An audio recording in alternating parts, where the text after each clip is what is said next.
Question है, following is the balance sheet of Sun and Moon as on December 31, 2017। Balance sheet दी हुई है और नीचे बोला गया है star is admitted. Just a minute. Hello,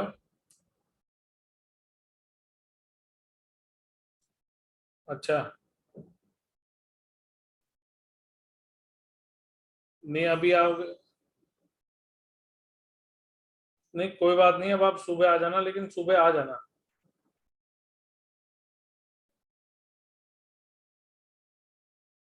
कितनी जल्दी?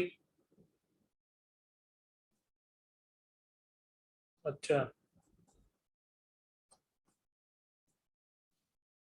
कोई बात नहीं, आप एक काम करो। अब मैं समझ गया, लेकिन पॉइंट ये है कि कल कल आप शायद वहां से वापस आके कर देना, लेकिन कर जरूर देना, क्योंकि अब एक दिन वो लाइटर से काम चला लेंगे और क्या होगा।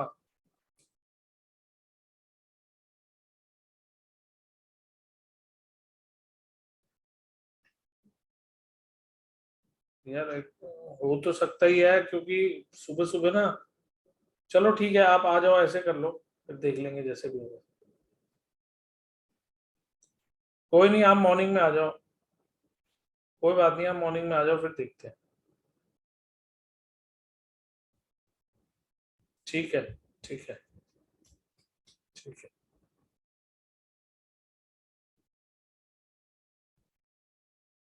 हाँ जी, क्वेश्चन है,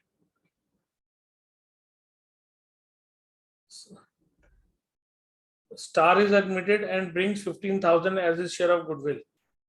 इसके अंदर उसकी कैपिटल हमें नहीं दे रखी है, लेकिन लास्ट पॉइंट में लिखा हुआ है that Star should bring 20% of the combined capital of Sun and Moon in the new firm. ठीक है, तो इस क्वेश्चन के अंदर स्टार की कैपिटल कैसे निकालोगे?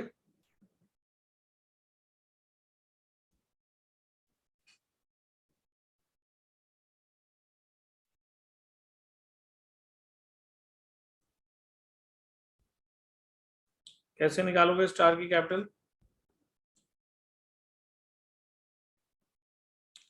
बोलो। सर सन और मून की प्लस कर देंगे, उसका 20% निकाल देंगे। कितना?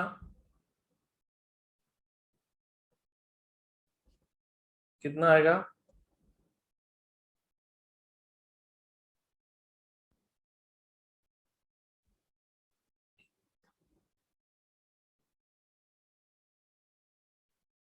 कितना आएगा?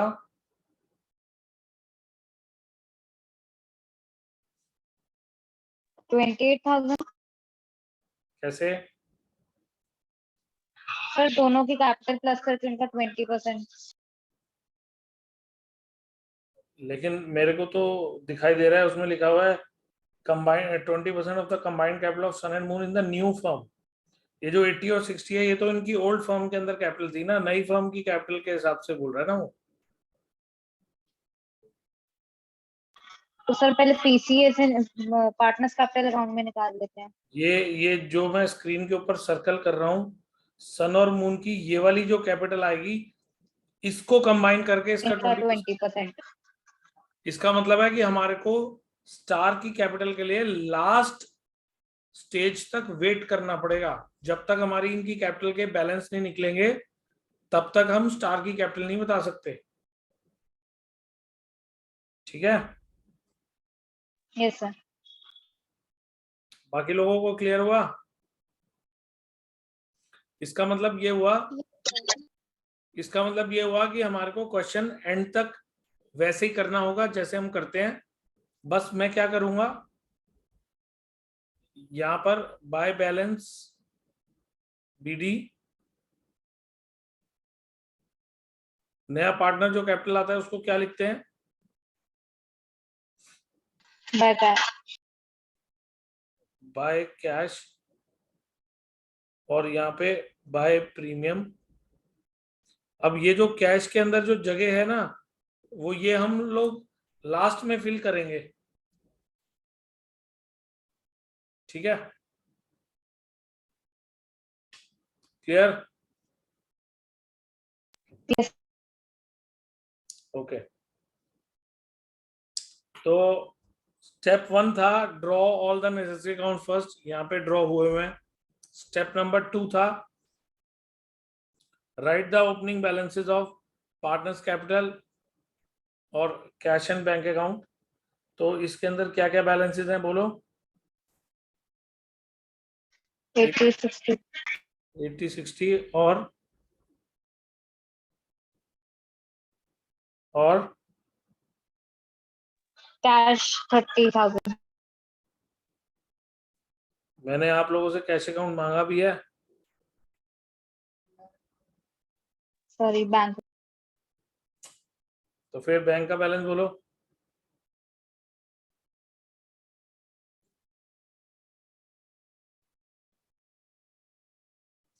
अगर आप लोग ये कहोगे कि बैंक का बैलेंस नहीं दिया हुआ तो मैं कहूंगा लायबिलिटी साइड पे देखना जरा। Bank overdraft. तो इसका मतलब है कि बैंक का नेगेटिव बैलेंस दे रखा है मेरे को 18,000 रुपए नेगेटिव बैलेंस दे रखा है। तो इसका मतलब ये हुआ कि इसका डेबिट नहीं क्रेडिट बैलेंस है, क्रेडिट बैलेंस। क्वेश्चन को बिना पढ़े मत शुरू किया करो, मैं पहले बता रहा हूं गड़बड़ हो जाएगी, ठीक है?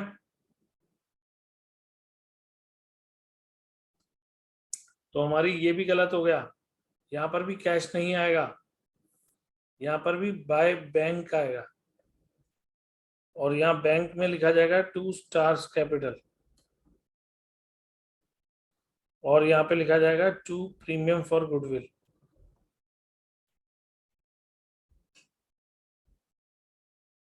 अब स्टार की कैपिटल बाद में निकलेगी तो बाद में लिखेंगे, मैं यहाँ पर ऐसे बॉक्स बना के छोड़ देता हूँ।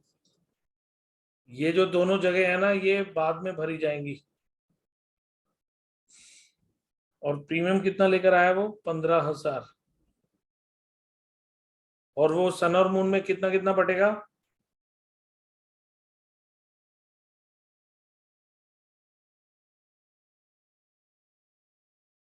कितना कितना बटेगा? सिर्फ मून को जाएगा। हाँ जी अनन्या।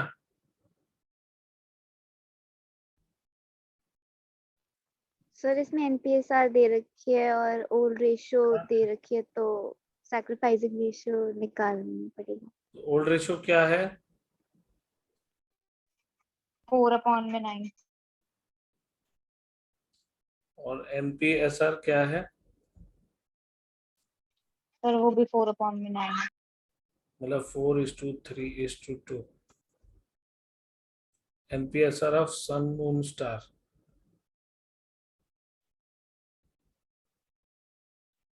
तो इसमें सन का सेक्रीफाइस, मून का सेक्रीफाइस,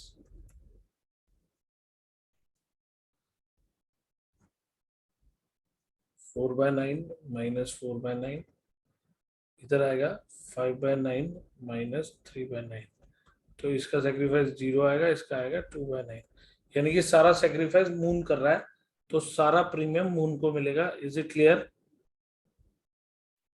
यस सर। उसके बाद गुडविल की ट्रीटमेंट कहती है क्या पार्टनर्स ने गुडविल को विड्रॉ किया है? Yes. कितना? Half half of the amount. goodwill amount. तो यानी कि यहाँ पे बाय मून्स कैपिटल अकाउंट 7,500 मैंने विड्रॉ करवा दिए। ये क्लियर हो गया सबको? फिर अगला स्टेप कह रहा है कि अगर कोई गुडविल एग्जिस्ट कर रही हो तो गुडविल को राइट ऑफ कर देते हैं। तो कितनी है?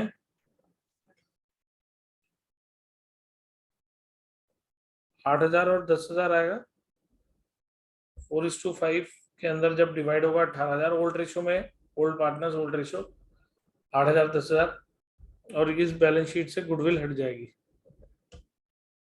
यहां से हट गई, ठीक है, यहां तक Yes, क्लियर हो sir. गया।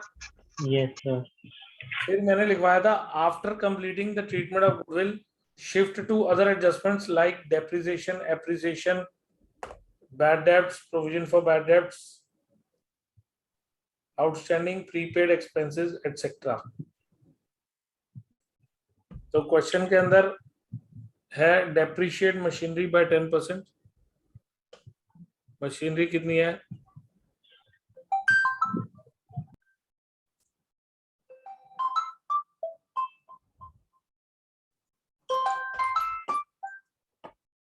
मशीनरी कितनी है?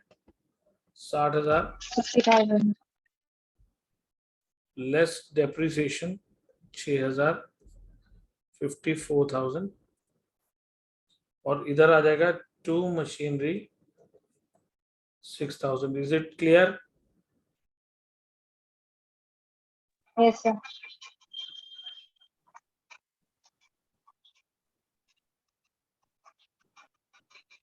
Provision for bad debts was brought down to rupees 400.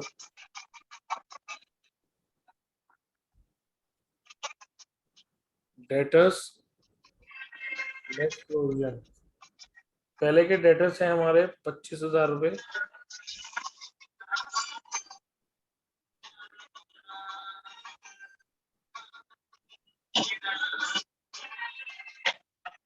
by provision for bad debts 1,600 रुपए का हमारा प्रॉफिट हो गया। इस एडजस्टमेंट का मतलब क्लियर है कि हमें प्रोविजन फॉर बैड डेब्ट्स को डाउन लाना है 400 तक। मैंने आपको पिछले क्वेश्चन में बताया था अप टू का मतलब होता है और बाय का मतलब होता है।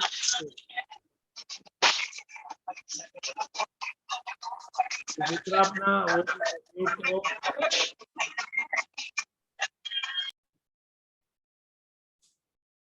अप टू का मतलब होता है तक, बाय का मतलब होता है से। यानी कि वो कह रहा है कि हमारे को प्रोविजन को डाउन लाना है 400 तक, यानी कि 2,000 से 400 बना देंगे तो 1,600 रुपए कम कर दिया हमने, तो 1,600 रुपए का प्रॉफिट हो गया। मतलब हमारा प्रोविजन एक्स्ट्रा था, हम उसको रिड्यूस कर रहे हैं। ठीक है, ये क्लियर है सबको? Yes, sir. फिर वो कह रहा है appreciate Yes, sir. Building up to 120%। Land and building को एप्रिशिएट करना है अप टू 120%। तो इसका 120% कितना हुआ? 84,000। मतलब 70,000 का 120% ये हो गया 84,000। तो वो कह रहा है कि लैंड एंड बिल्डिंग को एप्रिशिएट करो 84,000 तक। तो इसका मतलब है लैंड बिल्डिंग एप्रिशिएट होगी सिर्फ 14,000। मतलब 84,000 तक लाना है उसको। 70 से 84 लाओगे तो 14,000 बढ़ा दिया आपने। टीचर जो है ना अप टू और बाय में बहुत ज्यादा कंफ्यूज करते हैं बच्चों को, लेकिन अगर बच्चों को क्लियर है कि मैंने अप टू का मतलब और बाय का मतलब क्या लेना है तो उस कोई मतलब दिक्कत वाली बात नहीं है। ठीक है,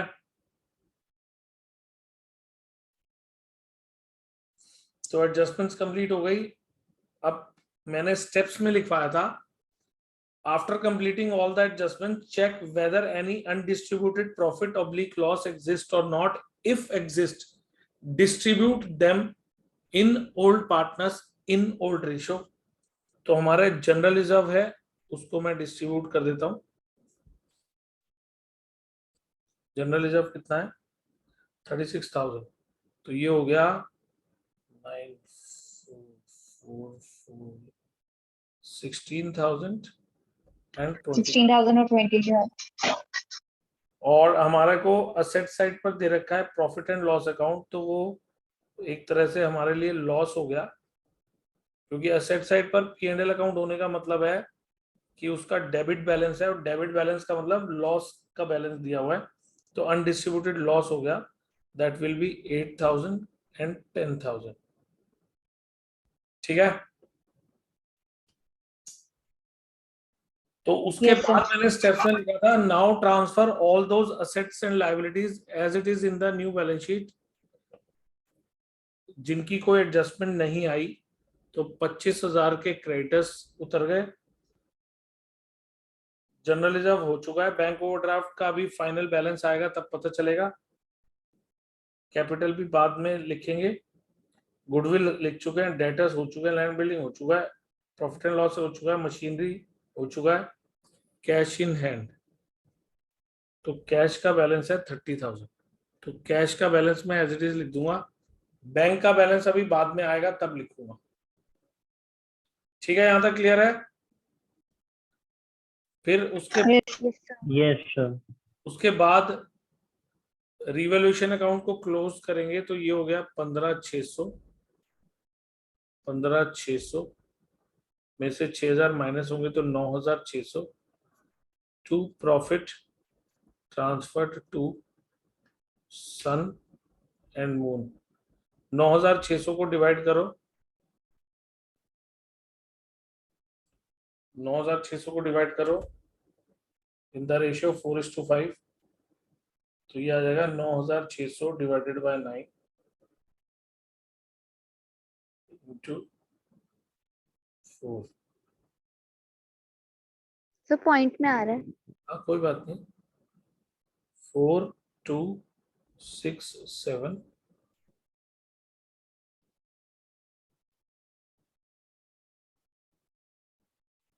और 5,333, मतलब हमने 4,266.66 था, उसको मैंने 67 कर दिया, और वो था 5,333.33, तो मैंने 0.33 हटा दिया, मतलब एक तरफ बढ़ा दिया एक तरफ कम कर दिया, कि टोटल मेरा चेंज नहीं होना चाहिए, टोटल मेरा यही रहेगा 9,600। ठीक है, Yes. अब मैंने रिवैल्यूएशन का प्रॉफिट डिवाइड कर दिया 4,267 एंड 5,333, तो ये हो गया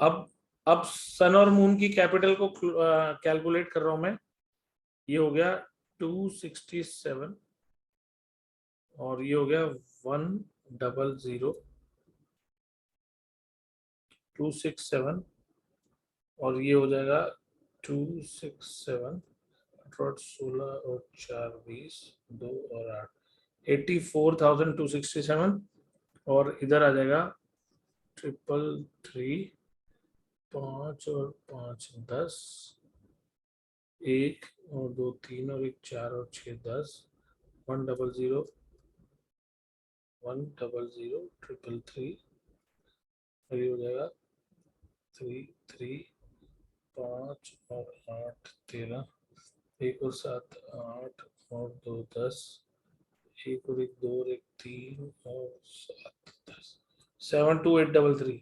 तो अब जरा ध्यान से देखना जो मैं कर रहा हूं यहाँ पर,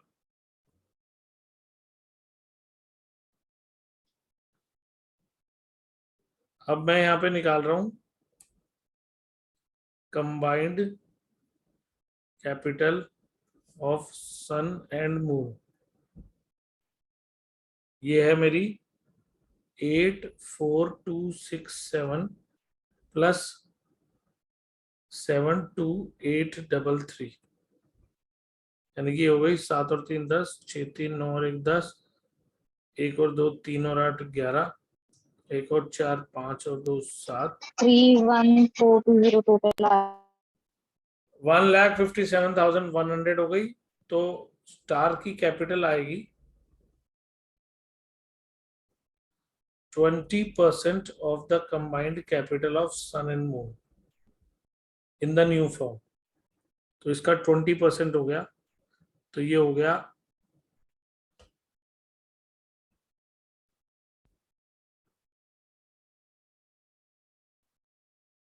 31,420।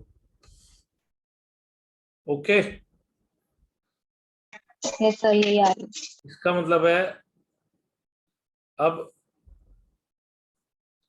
मैं यहाँ लिखूंगा 31,420, इधर भी लिखूंगा 31,420, और उसके बाद बैंक का बैलेंस सीधी निकालूंगा।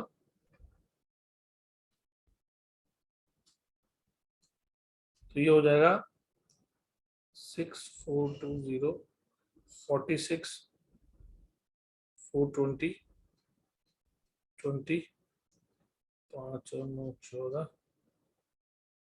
1 और 7 8 8 16 0 और 1 2 2 4, 20,920। तो बैंक का पॉजिटिव बैलेंस आ गया यहाँ पे, पॉजिटिव बैलेंस, क्योंकि बैंक की पॉजिटिव बैलेंस ऐसे क्योंकि प्लस साइड बड़ी है, माइनस साइड छोटी है, इसलिए पॉजिटिव बैलेंस आ गया। ये पॉजिटिव बैलेंस है, यानी कि पहले ओवरड्राफ्ट था पर ओवरड्राफ्ट खत्म हो गया, अब उसकी जगह पॉजिटिव बैलेंस क्रिएट हो गया, क्योंकि प्लस ज्यादा हुआ है, माइनस कम है। ठीक है, मतलब लाइबिलिटी हट गई, अब असेट क्रिएट हो गया। Is it clear to everyone? Yes sir.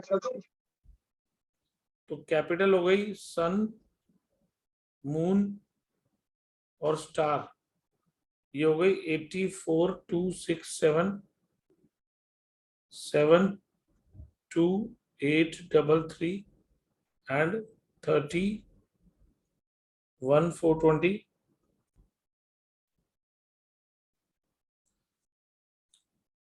तो ये क्वेश्चन था 7 3 10, 1 और 6 3 9 और 1 10 और 2 12, 1 और 2 3 और 8 11 और 4 15, 1 और 4 5 2 7 और 1 8,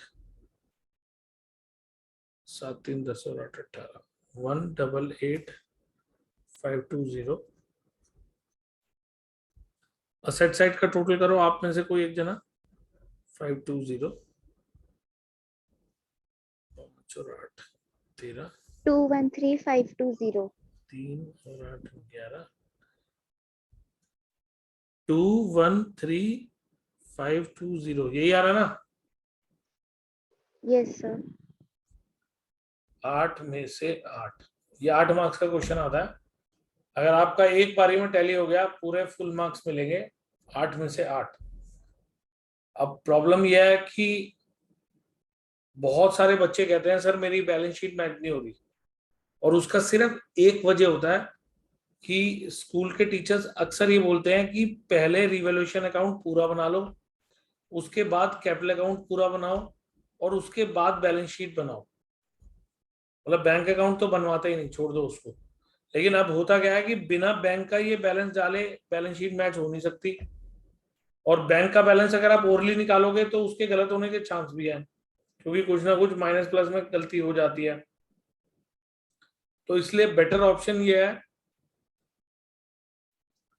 कि स्टेप बाय स्टेप करो, जो मैंने आपको स्टेप्स भेज रखे हैं उन्हीं स्टेप्स के अकॉर्डिंग क्वेश्चन किया है, एक बारी में बैलेंस शीट मैच हो जाती है। साथ साथ बनाओ सारे अकाउंट, डबल एंट्री सिस्टम को फॉलो करते हुए चलो, ऐसा होगा ही नहीं कि बैलेंस शीट मैच ना हो। अगर मेरी बैलेंस शीट ये सब करने के बाद भी मैच नहीं होती ना, तो मैं क्वेश्चन चेक करता हूं कि कहीं क्वेश्चन के अंदर जो बैलेंस शीट दी हुई है वही तो मिसमैच नहीं है, क्योंकि अगर वही मिसमैच है तो मेरी कैसे मैच होगी? इसका मतलब क्वेश्चन ही गलत है। लेकिन अगर क्वेश्चन की बैलेंस शीट मैच्ड है तो इसका मतलब है डबल एंट्री सिस्टम में मैंने कोई गलती करी है, क्योंकि अदरवाइज अगर मैं सबके दो इफेक्ट डाल रहा हूं तो मेरी भी मैच होनी चाहिए। ठीक है, yes sir. Is it clear? इसमें जब किसी वो जो को, आपने होमवर्क के क्वेश्चंस दिए थे ना, हाँ हाँ उसकी बैलेंस शीट मैच ही नहीं हो रही थी, कोई बात नहीं, तो वो वो कर भी लेंगे, आप एक बार करा देना। कर लेंगे बिल्कुल करा दूंगा। ये बताओ कि क्या नाम है, इस क्वेश्चन में कोई डाउट है? No sir. No no sir. Sir सबको क्लियर हो गया? इसको इसको बोलते हैं कैपिटल एडजस्टमेंट 2, मतलब सेकंड टाइप की कैपिटल एडजस्टमेंट है ये। फर्स्ट टाइप वाली वो थी जो मैंने कल कराई थी, सेकंड टाइप वाली ये है जो मैं आज करा रहा हूँ।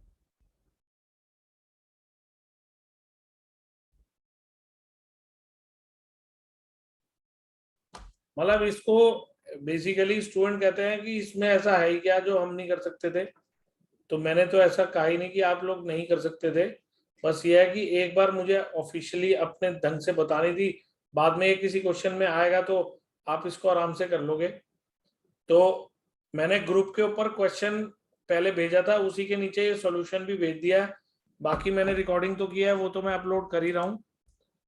अब एक बार आप लोगों को दोबारा से रीजॉइन करना पड़ेगा, क्योंकि मैं मतलब इसका जो अगला क्वेश्चन है, मतलब थर्ड कैपिटल एडजस्टमेंट, वो भी मैं अभी कराऊंगा। तो उसके लिए आप रीजॉइन कर लो। मैं ये वाला सेशन एंड कर रहा हूँ, इसकी रिकॉर्डिंग अलग भेज दूंगा, उसकी रिकॉर्डिंग अलग भेज दूंगा। तीनों टाइप की कैपिटल एडजस्टमेंट ग्रुप पे हो जाएंगी। उसके बाद मैं इन तीनों के डाउट्स लूंगा आपसे, ठीक है? Okay sir.